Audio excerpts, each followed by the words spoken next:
রাব্বুল আলামিন বলেন, যারা আমার কোরআনকে অনুসরণ করবে, অনুকরণ করবে, কোরআন মেনে চলবে দুনিয়ার জীবনে। কোরআন মেনে চলা এত সহজ? যারা কোরআন মানে তাদের উপর অত্যাচার, নির্যাতন, জুলুম, জেল, জুলুম, তারপরে ফাঁসি পর্যন্ত হয়। কেন? কোরআন মানার কারণে। তার বাস্তব প্রমাণ হলো সারা পৃথিবীর সবথেকে আলোচিত ব্যক্তি, বাংলাদেশের সবথেকে দামি একজন ব্যক্তি, মুফাসসির জগতের যিনি সম্রাট ছিলেন, কোরআনের পাখি যাকে বলা হতো, একমাত্র কোরআন মানার কারণেই 14 বছর সাজা হওয়ার পরেও নন্দিত মুফাসসির কোরআন মাওলানা দেলোয়ার হোসেন সাইদি কারাগার বরণ করেছে, তাকে হত্যা করা হয়েছে। কথা ঠিক কিনা বলে? সুতরাং কোরআন মানা, কোরআন অনুযায়ী চলা এত সহজ নয়। তারপরেও আপনি কোরআন ছাড়া কোন দিকে যাবেন? কোরআন ছাড়া যাওয়ার সুযোগ নাই। কোরআন ছাড়া অন্যদিকে যাবেন, শয়তান বসে আছে, মিথ্যা বসে আছে, প্রতারক বসে আছে, হেদায়েত পাওয়া যাবে না। আর কোরআন দিয়ে চলতে গেলে আপনার জুলুম আসবে, নির্যাতন আসবে, চাকরি হারাতে হবে, জানমালের ভয় থাকবে। এত কিছুর পরেও বাংলার জমিনে আমরা কোরআন নিয়ে বাঁচতে চাই, কোরআন নিয়ে মরতে চাই। ঠিক কিনা বলেন? আল্লাহ তাআলা আমাদেরকে কবুল করুন, বলেন আমিন। সম্মানিত ভাইয়েরা, আমি তাকওয়ার পরিচয় আল্লাহ পাক দিয়েছেন। জুড়ে বলেন, কে দিয়েছেন? তাকওয়ার পরিচয় আমার দিতে হবে না, যিনি আমার আপনার রব। তাকওয়া মানে ভয়, আল্লাহ ভীতি। তাকওয়া শব্দের অর্থ হলো আল্লাহ ভীতি। তাকওয়া কেন করবে? হাদিসের মধ্যে এসেছে, ওয়াত্তাকুল্লাহ ফি হায়াতি, তোমার গোটা জিন্দেগি, জন্ম থেকে মৃত্যু পর্যন্ত গোটা জিন্দেগি তাকওয়ার ভিতরে পরিচালিত করো। যে ব্যক্তি জন্ম থেকে মৃত্যু পর্যন্ত তাকওয়ার ভিত্তিতে নিজের জীবন পরিচালনা করে, সে সফল, সে ব্যক্তি সফল, কামিয়াব হয়েছে। তাকওয়ার পরিচয় সম্পর্কে রব্বুল আলামিন বলেন, সূরা বাকারা 21 নম্বর আয়াতের মধ্যে রব্বুল আলামিন বলেন, ইয়া আইয়ুহান নাসু উবুদু রাব্বাকুমুল্লাযী খালাকাকুম ওয়াল্লাযীনা মিন ক্বাবলিকুম লাআল্লাকুম তাত্তাকুন। আরো জোরে বলেন আল্লাহু আকবার। রব্বুল আলামিন বলেন, তাকওয়ার পরিচয় কি? হে মানব মণ্ডলী, আল্লাহ রব্বুল আলামিন বলেন, ইয়া আইয়ুহান নাস, হে পৃথিবীর মানব মণ্ডলী। যিনি মানুষ তাকেই বলা হচ্ছে। সে মুসলিম হতে পারে, অন্য ধর্মের হতে পারে, সে কাশিমপুরের লালদিঘির হতে পারে, সারা পৃথিবীর যে কেউ হতে পারে। আল্লাহ পাক তাকে অ্যাড্রেস করছেন, ইয়া আইয়ুহান নাস, হে মানব জাতি, উবুদু রাব্বাকুম, তোমরা তোমাদের কেবলমাত্র একমাত্র ইবাদত করো। জুরে বলেন কার? আরো জুরে বলেন কার? আল্লাহর ইবাদত করো। সফল হতে চাও, জাহান্নাম থেকে মুক্তি পেতে চাও, আল্লাহর ইবাদত করো। আল্লাহর সমকক্ষ কাউকে বানায় না। যদি আল্লাহর সমকক্ষ কাউকে বানায়, সে যদি মনে করে না আলো ইলাহ আছে, আরো খোদা আছে, আরো উপাস্য আছে, তাহলে কি হবে? তাদের মধ্যে ঝগড়া সৃষ্টি হবে। লাউ কানা ফীহিমা আলিহাতুন ইল্লাল্লাহু লাফাসাদাতা, যদি তোমার মনে হয় এক আল্লাহ ছাড়া আরো ইলাহ আছে, এক মাবুদ ছাড়া আরো মাবুদ আছে, এক উপাস্য ছাড়া আরো উপাস্য আছে, তাহলে তাদের মধ্যে দুইজনের মধ্যে একজন বলবে আজকে সূর্য সকালে উঠুক, আরেকজনে বলবে না আজকে সূর্য বিকালে উঠুক। একজনে বলবে আজকে সূর্য উঠবে পূর্ব দিক থেকে, আরেকজন ইলা বলবে না আজকে সূর্য উঠাবো আমি পশ্চিম দিক থেকে। মারামারি লাগবে না লাগবে না? এই জন্য আল্লাহ কয়জন? শাহাদাত আঙ্গুলি খাড়া করে বলেন, আল্লাহ কয়জন? আল্লাহ এক, ওয়ানলি ওয়ান।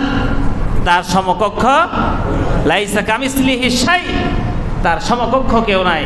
আল্লাহ পাক বলেন, হে মানব মণ্ডলী, যার সমকক্ষ কেউ নাই, একমাত্র যার ইবাদত করতে হবে, উবুদু রাব্বাকুম, তোমরা তোমাদের রবের ইবাদত করো। সুবহানাল্লাহ।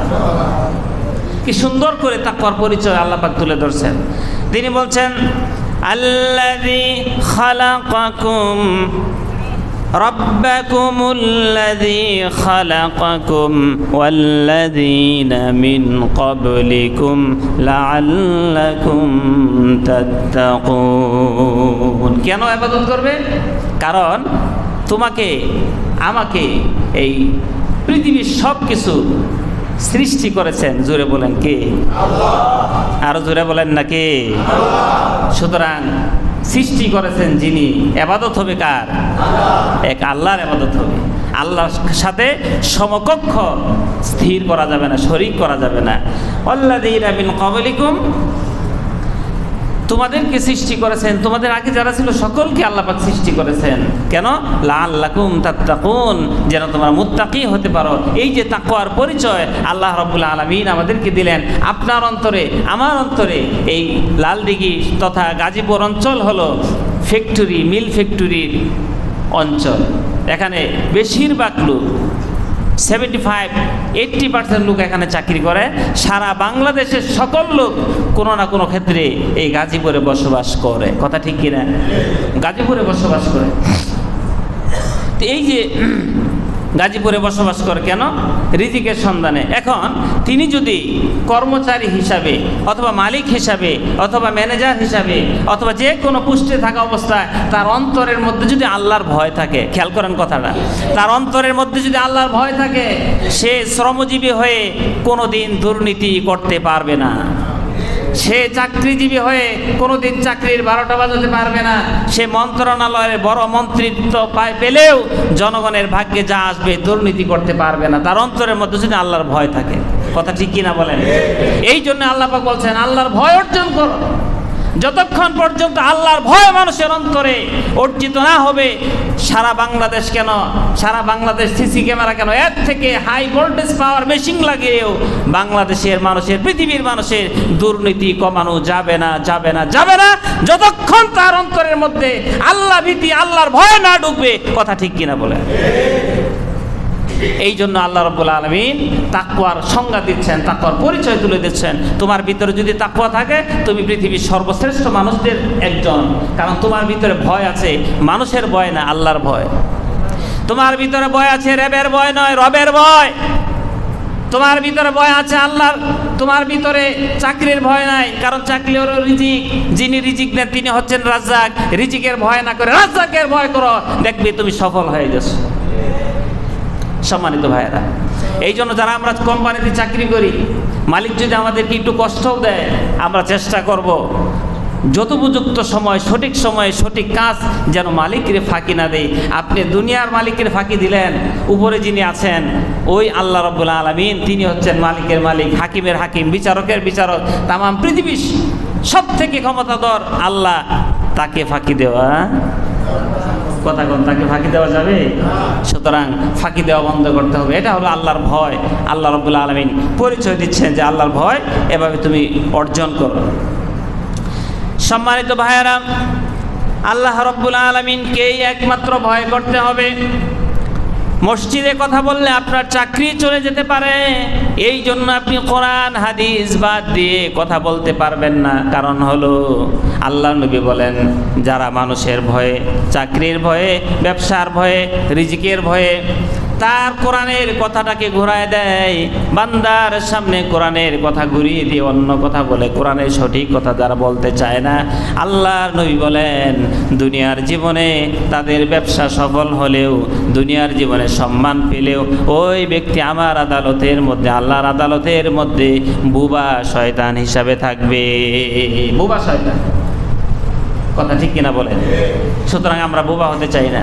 আপনি আমাকে ভয় দেখান, আমাদেরকে ভয় দেখান। যারা তামাম পৃথিবীতে ইমামতি করে, মসজিদে খুতবা দিচ্ছে, তাদেরকে আপনি ভয় দেখান। আপনি মূলত ইমামকে, খতিবকে ভয় দেখালেন না। আপনি মূলত ইমাম খতিব যার কথা বলে তাকে ভয় দেখানোর চেষ্টা করছেন। সুতরাং আমাকে ভয় দেখাবেন, আরেকজনকে ভয় দেখাবেন, আমাদেরকে ভয় দেখাবেন, লাভ কি? সকালে উষ্টা খেয়ে পরে যে আপনি মরেও যেতে পারেন। সুতরাং ভয় করতে হবে একমাত্র, কেবলমাত্র, শুধুমাত্র, চিৎকার দিয়ে বলেন কাকে? একমাত্র আল্লাহকে ভয় করতে হবে। আপনি মানুষের কল্যাণের কাজের জন্য যদি নিবেদিত থাকেন, কবি বলছেন কেউ পরের জন্য দোয়া করছে, কল্যাণের জন্য দোয়া করছে, সে নিজের জন্য চাওয়ার সময় পাচ্ছে না, মানুষের মানবমণ্ডলীর কল্যাণের জন্য নিয়োজিত হয়েছে যে নিজের সময় পাচ্ছে না।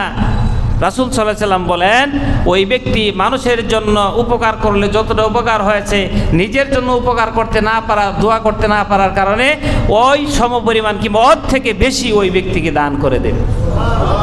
আসুন আমরা মানুষের অকল্যাণ থেকে দূরে থাকি, কল্যাণের চেষ্টা করি।